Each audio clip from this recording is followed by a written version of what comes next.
Welcome to Carts, Kiosks, and Restaurants. I'm your host, Caylakat. I wanted to go through all the restaurants and food places of Tibet and see what they offer and pick my favorite dishes and what I would order, based on personal tastes and what I think best represents the restaurant. I tried to include every place or food vendor that had a good amount of choices and recipes for sale. I don't think I missed any, but let me know. But also, some people just have one food option, so I didn't include them. I'm also treating the recipes you can buy as if it's available on the menu, because otherwise most places would just have one or two things for sale. I also want to note that I know a lot of the recipes are the characters' signatures when they become the elevated version, but I will just be calling the base version People's Specialty for the sake of simplicity. Alright, let's get into it. Let's see all the carts, kiosks, and restaurants.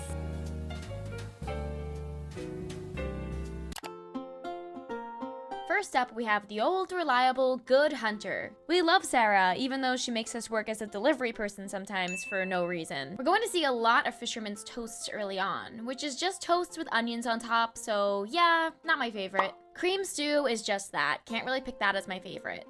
Calla Lily's seafood soup seems nice, but I think when we hit more Asia-inspired regions, seafood will make more sense. Same thing with the crispy potato and shrimp platter. Meat natto is too much meat, and roly-poly is dessert.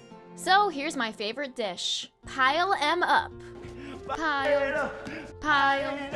Which also happens to be Diluc's specialty. It's like a big burger thing with no bun. Meat and cheese piled up. That's like mondstadt vibes for late night after drinking, and definitely my favorite.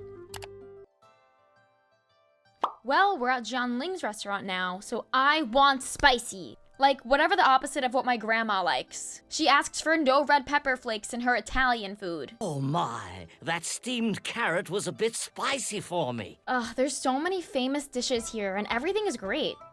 We have Ling's specialty, blackback perch stew, Jinyin's Wei chili chicken, and Shenhe's dragon beard noodles.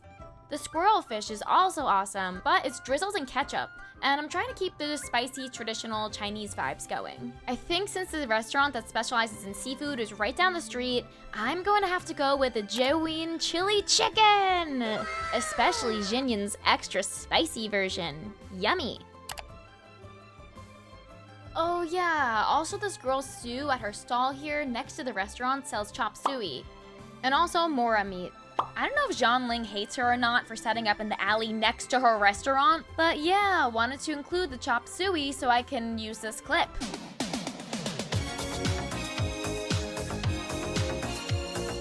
What clip did you think I was gonna play? Also, Chen The Sharp is around the corner selling stir-fried filet, Beidu's specialty, but also some grilled tiger fish. I'm choosing the stir-fried filet as my favorite. Here is the first of these two sister restaurants that are across from each other, with Liyue Pavilion being the one that specializes in Li cuisine, which is meat-based, as opposed to seafood. So here we've got Stone Harbor Delicacies. It's a wok-fried vegetarian dish. They have noodles with mountain delicacies. It's noodles in a meat and vegetable sauce. Looks delicious. Cured pork dry hot pot, which has an addicting flavor of ham. Tianshu meat, a braised meat dish. Deep fried double crisp, which is fried fowl and beef, and a delicious braised meatball. I mean, look at this description. It's a melt in your mouth meatball, guaranteed to have you praising it all week. Oh God, this is so gross. What are you doing? So, for my favorite dish, even though it is kind of a side dish, I almost want to choose braised meatball as my favorite. But I have to go with the cured pork dry hot pot. It's fun to share at the table, and you're always at this place to celebrate and stuff. Yay! Now it's seafood time at Jiyu Kiosk. They've got stir-fried fish noodles, golden shrimp balls, full moon egg, and golden crab. The golden crab has to be my favorite. It may be more of a side dish, I'm not sure, but it's just so beautiful and very expensive. But I do want to say that the full moon egg has a lovely design. Next we have the Yilong Wharf cart stand. Ah man, this one is hard because I love hard-boiled eggs and also eggs that are marinated or flavored in whatever way, but I think I shall choose the squab. What is that, like a little chicken? Oh, it's not a little chicken. Little chicken. It's a game bird. Yeah. Game bird? Yeah. What do you mean, like you hunt it? Yes. How hard can it be to kill this thing? I love eggs, but I love fried birds more. Especially when the bird is tea smoked and marinated overnight. Perfect meal after landing in the Yilong Wharf area. Okay, so this is not a restaurant, but the boss lady gives recipes, and I think there's like 17 different quests and events that revolve around food here, so I had to include it. I don't want to think about almond tofu and that sick kid who needs it or whatever. But I don't want to. It tastes gross. There's a bunch of dishes here that other restaurants in Liyue already have. But they've got vegetarian abalone.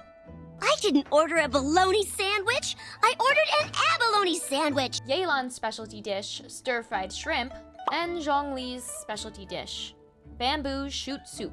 I'm gonna say the bamboo shoot soup is my favorite because it seems so cozy to sit and sip it and look at the view. The elegant simplicity of Inazuma Cuisine. There's so many choices at Shimura's. Kuki Shinobu's omelet rice looks awesome, but again, it has ketchup. So let's try to stay super authentic with our pick from the main Inazuma restaurant. Of course, there's lots of seafood-based dishes like the sweet shrimp sushi, grilled unagi fillet, and these beautiful Sakura shrimp crackers made with actual Sakura blooms.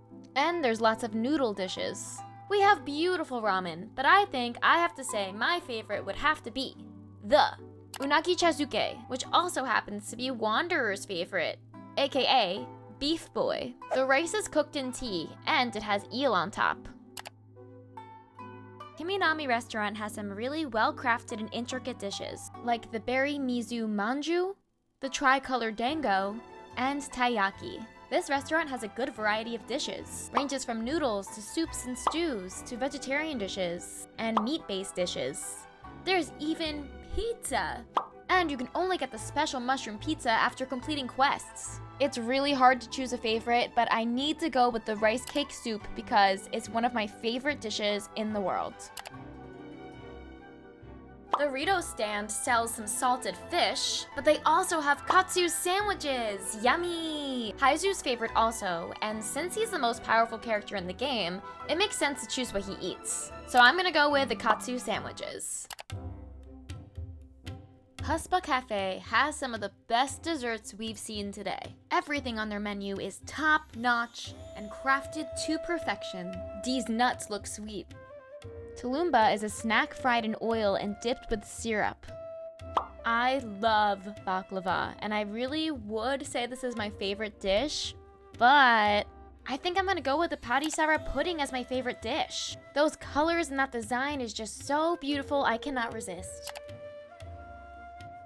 There's super delicious, heavy, rich, fried food here. When I'm dancing with monkeys in Port Ormos, I have to get masala cheese balls. But everything here is so good and cheesy and spicy and fried goodness. Cheesy balls! Marcel, where are you going with that disc? You are not putting that on again. Marcel, okay, if you press that button, you are in very, very big trouble.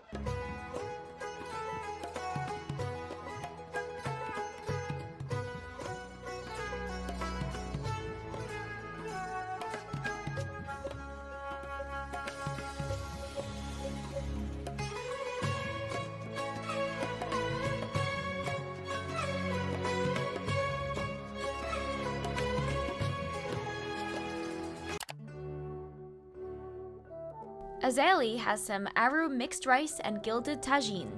I have to go with Dia's favorite, the gilded tagine. The mixed rice is a little basic, and I don't like that the noodles are mixed with the rice. At Lambad's Tavern, I really can't say no to the shawarma wraps. The intoxicating scent of the meat on the spits, both inside and outside the restaurant, brings me there every time I'm in the area. And I have to order at least one no matter what. I always ask for extra white sauce and extra hot sauce. Hotel de Bois. Oh my. Talk about an exquisite European feast. Especially because there's no food from the UK, just kidding. Fish and chips are coming up soon, probably my favorite food. I I mean, how do I choose? Foie gras, duck breast, macaroons? Okay, well, I guess I kind of have to choose a main course dish as my favorite. Let's go with the duck confit. Duck cooked in duck fat and the potatoes cooked in duck fat. Louis is selling some awesome snacks. I think I know Chef Russ's favorite takeout spot. Fish and chips all day for me. But that fontaine onion soup looks amazing. Get your cake pops out of here. This cafe has some real desserts. La lettre à folklores looks absolutely divine, but blubber profiterole are the winner for me just because of the funny name. And it's as cute as a blubber beast's belly. Here we have some natlan go-tos, but I think the barbecue beef heart is perfect for gnawing on to watch 8-year-old girls fight in the arena. But my favorite has to be the fried shrimp bean balls. I mean, is there a better name for a food? Dear God, it's beautiful. We've got a couple grain fruit based meals here. We have the capo grain fruit and the grapefruit meat soup. But I gotta go with the tacos as my favorite dish. The name is also really fun to say. These are shrimp tacos, which I may even like more than fish tacos. It's so good. Get the fried shrimp bean balls when you walk into the stadium, then the shrimp tacos as you walk in deeper. What's this? It looks like Seat Lolly has some off-menu items. Also, what is she doing here? I think she's in one of her drunken stupors, or as she likes to call them, meditative states. Thanks so much for watching. I hope you enjoyed this video. Let me know which restaurant and which dish was your favorite. What would you order if you were at these restaurants? I also want to mention that I stream on Twitch if you want to stop by. All right, thanks so much for watching. I'll see you soon for another video. Thanks so much. Bye!